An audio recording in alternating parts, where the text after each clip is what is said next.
Welcome to the Dope Sheets, just one guy's opinion, and I'm Wayne Demerson. It's my opinion. Today, it's on Dune 2021 edition. So if you haven't seen Dune in the past, it came out in 1984. Today, I'm going to actually be using IMDb and grabbing the notes off of there because I just can't think of everything so quickly off the top of my head. So, Dune 1984 was rated PG-13. And what I recall of going to see it when it came out was that prior to walking into the theater, you could grab a sheet of paper and start to read all the terms that they were using. And I kind of wondered, geez, what am I getting myself into where I have to read terms before I even see the film? And typical of me, I just kind of threw those to the side and didn't care. I figured I'd just follow through with the film, and I was pleasantly surprised. It wasn't difficult to follow, and it was a great film. Now, according to IMDb, the story of the 1984 film, a Duke's son leads desert warriors against the Galactic Emperor and his father's evil nemesis to free their desert world from the Emperor's rule. Now, this was all based on a book called Dune, and then later a series of books by Frank Herbert. I've never read the books. I have friends that have read the books. What I've gathered was the 1984 version really kind of went real fast through all the story, and you kind of got a real good grasp of basically what was in the books. But there were a lot of details that were missing. But the movie wasn't super successful. Okay, I don't remember I don't know what it took in for money, but it wasn't a super successful film. Casting was excellent. Kyle MacLachlan was Paul Atreides. Virginia Madsen was Princess Irulan. Who else would we have known? Jose Ferrer. He was an actor in many things during his career. Brad Dourif. Let's see, who else? Linda Hunt was in it. Richard Jordan, Everett McGill, Kenneth McMillan, sorry. Yurden Prochnow, Patrick Stewart, and Sting. Everybody remember this was probably like the first time we saw Sting on the big screen. So it was a fun film. Patrick Stewart, I hadn't even heard of him yet. He later went on to play Captain Picard on Star Trek, and that's probably what he's most known for, and also Professor X. But first movie I ever saw him in was Dune.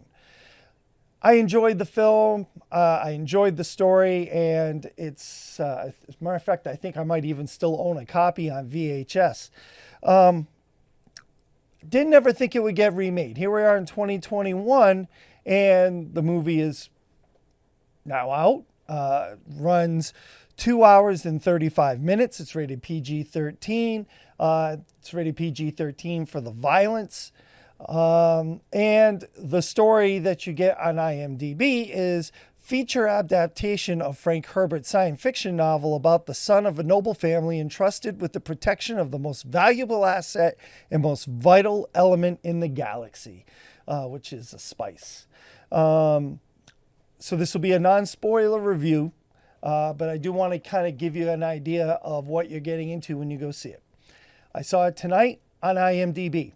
Now, if you have HBO Max, tonight at 6 o'clock or at 6 o'clock on Thursday, the release day and date, it was available on HBO Max. But because I saw the first one, and the first one was really grabbed me in the theater, I said, I want to see this one in IMAX. And I am so happy that I did, except for the person sitting to the left of me, but I'll get to that. So yeah, I mean, the sound, the visual effects, the settings really pull you in, especially in IMAX because the screen is so large and the sound is so incredibly crisp. So really, really enjoyed it in IMAX. So this is also a very, very good cast. I don't know this person from any other movie, but Timothée Chalamet, He's in it. He's the main character as Paul Atreides. There's Rebecca Ferguson. Familiar? I'm trying to place where I saw her. Why do I think maybe she was a nun in something I saw? But very, very good. Zendaya is in it. You may know her from the last two Spider-Man films. She's very good. Oscar Isaac. I have to say, when I see Oscar Isaac in any movie outside of Star Wars, I always think, man, what a great actor. See him as his character Poe Dameron in Star Wars, and I just can't take him. So I'm going to just crack that up to be lousy writing, and he just delivered what he was asked to deliver for Star Wars. But in Dune, he's excellent. Excellent. Jason Momoa. Everybody knows Jason Momoa. Great. He was very good in this film. I really enjoyed him. However, he plays the heavy again. He's usually, the muscle. And he's the muscle in this one too. So probably not a stretch for him, but I enjoyed him on the screen. Stellen Scarzard. He's been in a lot of films. If you don't know his name, you'll recognize him. I think he was in the German version of The Woman with the Dragon Tattoo, or The Girl with the Dragon Tattoo. Very, very good, an accomplished actor. He's very good. Josh Brolin was in it. Enjoyed him. Javier Bardem. Loved him in No Country for Old Men, and Christina Vicky Cristina Barcelona. He was excellent in that. I've seen him in a couple other things, but those are the things that come to mind. Really enjoyed him in this, but in this particular film, he's not in it very much. In fact, when I saw the trailer a few times, I actually thought that Zendaya was going to be a big part of, Zendaya was going to be a big part of this film. She is in the film often, but they're premonitions. So it's not till close to the end of the film that we really get to see her, so to speak, in real time and acting. So she's not in it as much as I thought she would be. Dave Batista, you know what? His acting chops are getting better. Don't think this role was a stretch for him, but I really enjoyed him, and I look forward to seeing him in the sequels if we get them. I'll get to that in a second. I'm going to murder this guy's last name, but David, that's Malchain. David Malchain. He was in the last film of Squad. Oh, why can't I think of it? The DC film, it's not Death Squad. It'll come to me. Anyway, he was in a Batman film as a bad guy. He's been in little pieces. He's always like the backup guy, and you don't really notice him. And in this film, he wears quite a bit of makeup, and I'm like, I know this guy from somewhere. I know this guy. And when he spoke and they showed him from afar, I'm like, man, this guy has been busy. He's always in a bit role in a lot of films. And I wish I really could remember the name of that darn film. But anyway, what the heck? I might as well just take a look. But, he plays a great film, great part in this film. Let's see. Yeah, he was in The Dark Knight. Of course, he's in Dune. Let's see. What else was he in that I just saw him in? Suicide Squad. That was it. Suicide Squad. He played the dot guy. Very, very good actor. And I think we'll see him in a lot more things to come because he's been very, very busy this year. So there are a number of good actors in this. And the story is well written. And if you saw the film in 1984 and you think you're going to get, just a retelling of 2021, I'm going to tell you, you're kind of right and you're kind of wrong. A lot of the same elements are in the two films. However, in 2021, they're only going to get you so far along in the story.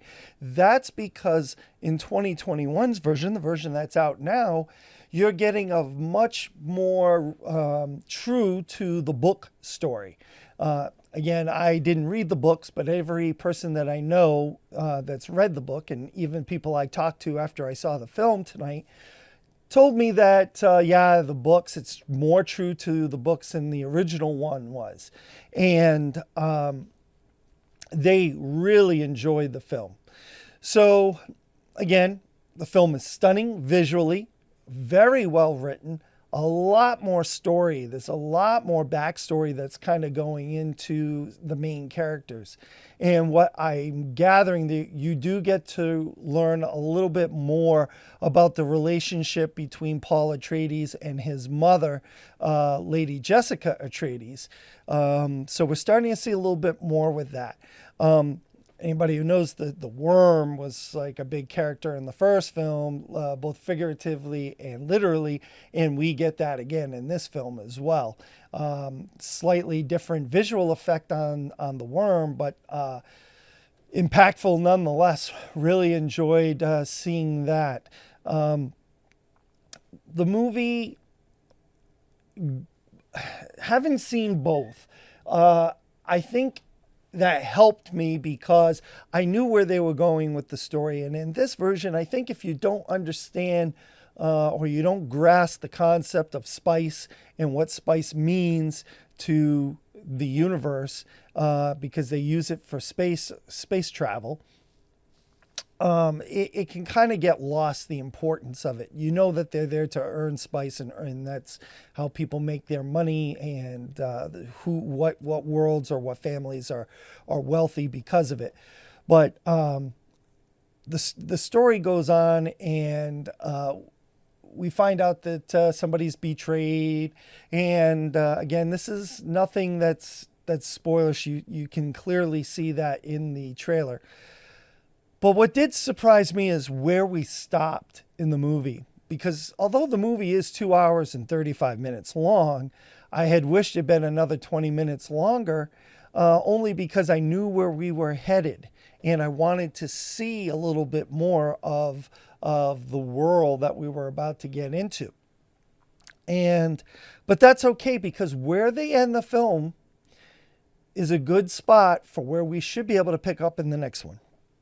Which brings me to thinking, as I watched the credits, to see if there was an end credit scene, which I'll tell you, once the movie ends, that's it. You don't need to sit through very, very lengthy credits. The credits roll and roll and roll, and boy, the money that must have been spent to make this film, and the movie studio did not greenlight doing part 2 or part 3, because I believe this is supposed to be a trilogy. So they did not greenlight part 2 or part 3 because they wanted to see whether or not they would bring in the money needed to be successful and probably payroll the second part to this. However, it's on HBO Max. And that started, you could stream it starting tonight at 6 p.m. And the movie was also released 6 p.m. tonight on Thursday. So those of you that have HBO Max, I really don't see what the incentive would be to go see it in the theater unless you enjoy the theatrical experience. My suggestion would be to go see it in the theater. In fact, if you have the opportunity to see it in IMAX, wow. I mean, such a beautiful movie. Now, the buzz is that the movie's going to get some Oscars. And that's probably true. The acting was very, very good. So we'll see what happens. I don't know that the movie's going to make enough money that they will greenlight a part 2. And that will be pretty tragic, because I really feel like the story here has the potential to have a 3-story run, like maybe the original Star Wars trilogy did.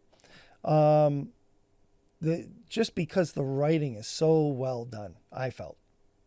So now this will bring me to that little thing I talked about, the guy that was sitting next to me. So I'm in IMAX, okay? Now I have HBO Max. I could have watched it streaming, but having seen the trailer, I said, man, this really looks like a film I wanted to go and see in the theater in IMAX. And to go see it in IMAX, my ticket purchase price was $17. And then you go ahead and you get a popcorn, a drink, and you're probably up another $12 bucks, $15, somewhere like that. And then for me, because of where I saw it, I also had to pay another couple bucks for parking. So in the end, you're looking at having spent, close to 40 bucks to go see the movie. Keep in mind, could have just sat right in the back of my chair, watched it on my big screen TV, and just enjoyed it and came and gave you my 2 cents. But no, I paid the money to go see it. So when I go to see it, especially in IMAX, I don't expect people to be pulling out their phones, texting their friends, and so this is my little rant, right? When you go into the theater, turn your phone off, at least at minimum, turn your ringer off. The movie gets going, somebody's phone rings. About 5 minutes later, somebody gets a text message. And then I got the guy sitting to the left of me who couldn't find his seat at the beginning, so I helped him. Hey, this is your seat number. That's where you are. Cool. But we're not even 5 minutes into the movie, and I'm like, oh, guy's on his phone. All right, maybe it's an emergency. Maybe he's saying, hey, don't bother me. I'm in the theater. Then it gets pulled out again, and out of the corner of my eye, I can see it. It gets pulled out a third time, and I said, I can't take this, because you keep, every time I see a light off to just out of the side of my vision here, draws me out of the movie.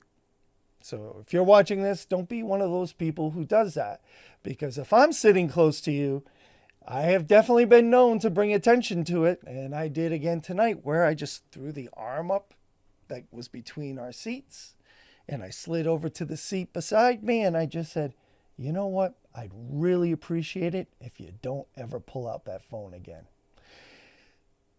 I'm so thankful he didn't pull it out again, because then I get focused on what's step 2.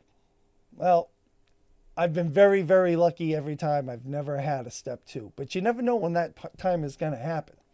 So please, if you go to the theater, tuck your phone away, let it be, because if you're going to the theater, why would you need to text anybody?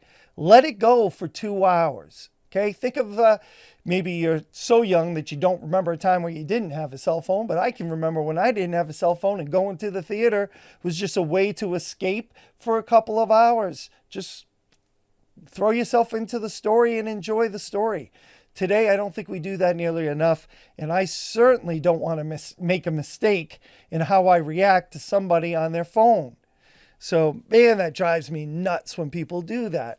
Last week, it was bringing kids to a late night movie, to a horror flick that they should have never been in to begin with. And this week, my next thing is people on their cell phone in the theater. So please don't be that person, and please don't be that person next to or in front of me. You want to look at your phone? Go behind me. That probably won't bother me. Anyway, back to Dune. Dune 2021. You get part of a story. It is supposed to be a trilogy. The story is excellent. Good for you if you can catch it on HBO Max, but I highly suggest going to the theater and seeing it in a theater on a beautiful screen with a really good sound system that can draw you in, and sit next to people who are not going to use their cell phone. Anyway, I'm Wayne Demers. It's just my opinion. Maybe you've got a different opinion than I do. Please go ahead. Put them in the comment section down below. Let me know what you thought of Dune. And, we can converse about it there. Maybe you can change my mind about how I see the movie.